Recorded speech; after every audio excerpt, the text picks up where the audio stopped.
नमस्कार दोस्तों, आपके अपने YouTube channel Vikas physical and study hub में आपका स्वागत है। सबसे पहले भाई चैनल को सब्सक्राइब करें हमारे साथ लगातार जुड़े रहने के लिए। मैं आपको मौर्य साम्राज्य के प्रशासनिक, न्याय एवं सांस्कृतिक व्यवस्था का विस्तृत संकलन करा रहा हूँ। मौर्य साम्राज्य में अधिकारियों को क्या कहा जाता था? अध्यक्ष कहा जाता था, जिनकी कुल संख्या 26 थी।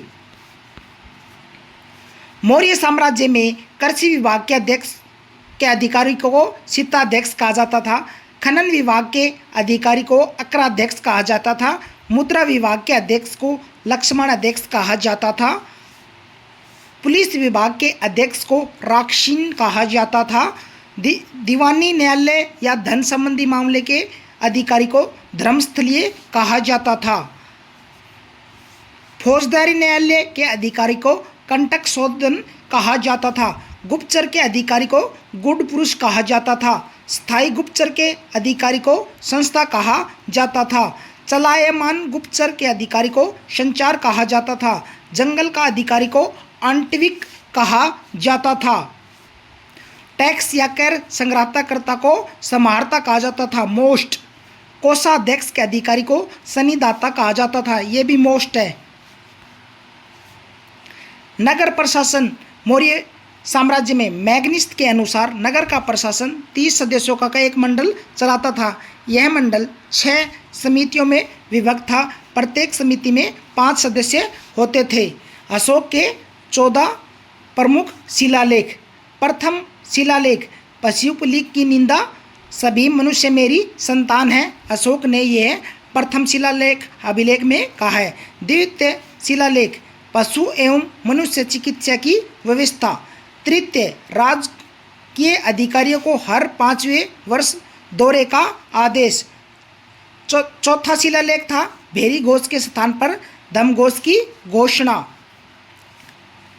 13वां शिलालेख, कलिंग युद्ध का वर्णन और अशोक का हृदय परिवर्तन।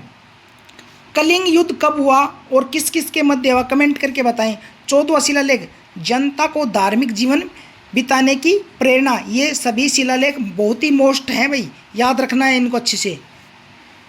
मौर्यकालीन उच्च अधिकारी, अमात्य के विभाग के अधिकारी को प्रधानमंत्री कहा जाता था।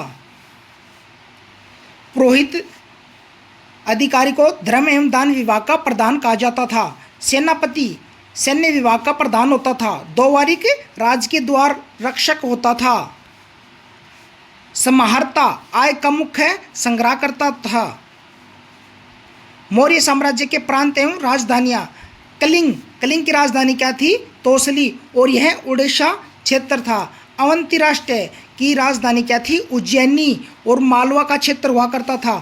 प्राशिया पूर्वी प्रांत, जिसकी राजधानी पाटलिपुत्र हुआ करती थी। प्रमुख क्षेत्र बिहार और बंगाल थे। उत्तरापथ की राजधानी क्या थी? तक्षशिला, उत्तर पश्चिम क्षेत्र।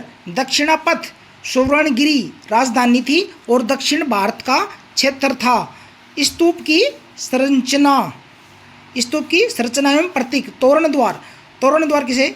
स्तूप का प्रवेश द्वार बुद्ध के संदेशों के प्रसार का प्रतीक हुआ करता था। वेदिका किसे कहते हैं? स्तूप के चारों ओर की रेलिंग और पवित्र भूमि का प्रतीक माना जाता था। अंड किसे कहा जाता था? अर्धवर्ताकार संरचना और जो अंड शांति का प्रतीक होता था। हर्मिका देवताओं के निवास और पवित्रता का प्रतीक था। छत्र श्रद्धा और सम्मान और उदारता का प्रतीक था।